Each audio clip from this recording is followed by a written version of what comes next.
দেশ গড়বে। এই স্লোগানে আমরা দেশ গড়ার যে আমাদের প্রধানমন্ত্রী তারেক রহমান যে পরিকল্পনা নিয়েছেন, আপনারা একটু ধৈর্য ধরেন। উনার যে পরিকল্পনা, এই পরিকল্পনার সাথে যদি আপনারা সহযোগিতা করেন, ইনশাআল্লাহ আমাদের দেশ সমৃদ্ধি হবে।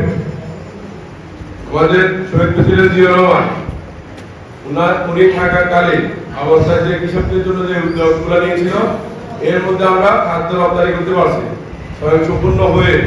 আমরা ইনশাআল্লাহ উনারই কার্বন কপি জনাব তারেক রহমানকে হাত ধরে আমরা ফের খাদ্যে স্বয়ংসম্পূর্ণ হয়ে এখানে আপনারা অগ্রণী ভূমিকা পালন করবেন।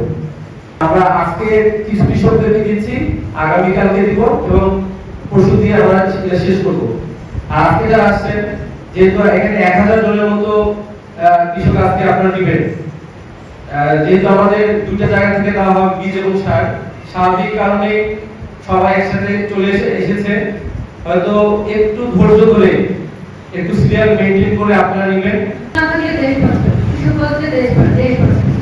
সবাই অত্যন্ত চমৎকার ভাবে বলেছেন। আপনাদেরকে উপহারটা হয়তো সামান্য, কিন্তু এটা যদি যত্ন করে আপনারা ফলাইতে পারেন তাহলে অনেক কাজে আসবে।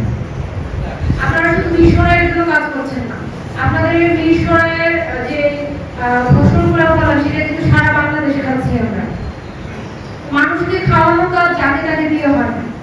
খাদ্যের সাথে রিলেটেড যে পেশাগুলা, যে কাজগুলা, সেগুলো হচ্ছে সৃষ্টিকর্তা যাকে ভালোবাসেন তাকে দিয়েই করা। সব মশার বিরুদ্ধে সুরক্ষা দিতে এলো বসুন্ধরা এক্সট্রিম অ্যারোসল, মশার বিরুদ্ধে এক্সট্রিম সুরক্ষা। আমরা যারা হচ্ছে মানুষের খাদ্যের যোগান দিচ্ছি, তারা শুধু হচ্ছে দুনিয়াতে রিটার্ন পাবেন তা না, আখিরাতে ইনশাআল্লাহ পাবেন।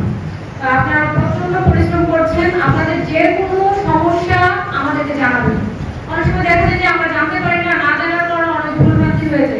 যেমন আমাদের উন্নয়ন কর্মকাণ্ডগুলো যখন আপনাদের এলাকায় করতে চাই, খার খননের একটা বিষয় আছে, এরকম অন্যান্য আরো অনেক বিষয় আছে। যদি মনে করেন যে আপনাদের ন্যায্য অধিকার থেকে বঞ্চিত হচ্ছেন বা কোথাও আপনাদের সাথে অন্যায় করা হচ্ছে, সেটা আমাদের নলেজে একটু দিবেন।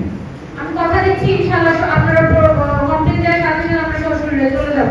যদি আপনাদের কাছে কিছু নেওয়া লাগে, সেটা আপনাদেরকে বুঝাই শুনে আমরা চেয়ে নেব, কিন্তু অন্যায় ভাবে আপনাদেরকে না জানাই আমরা কিছু করবো না।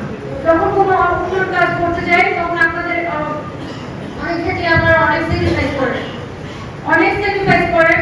সেটা হচ্ছে আমরা অনেক সময় বলতে পারি, অনেক সময় পারি না। তবে এটা সত্য, আপনারা যদি আমাদেরকে সুযোগ না দেন, উন্নয়ন কর্মকাণ্ড আসলে ব্যাহত হবে। একটা রাস্তা করতে গেলে দেখা যাচ্ছে যে রাস্তার পাশে যে কৃষকের জমি আছে বা জায়গা আছে, সেখান থেকে আমরা মাটি নিচ্ছি।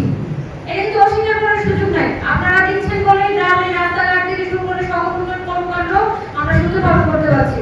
খাল খনন করতে গেলে অনেক সময় আপনাদের মনে একটা অনুযোগ, অভিযোগ বা কষ্ট থাকে যে আমার জমিটার উপরে মাটিটা রাখলো, আমাকে একটু বললো না।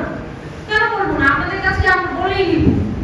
আপনাদের এই ধরনের যদি কোনো অনুযোগ থাকে, অভিযোগ থাকে, কোনো কষ্ট থাকে, আপনারা আমার অফিসে আসবেন। আমরা একসাথে বসে চা খাবো, গল্প করবো। আপনার যে দুঃখের গল্পটা আমরা শুনবো, শুনে ইনশাআল্লাহ আমাদের হাতে যদি কোনো সুযোগ থাকে, অবশ্যই আপনারা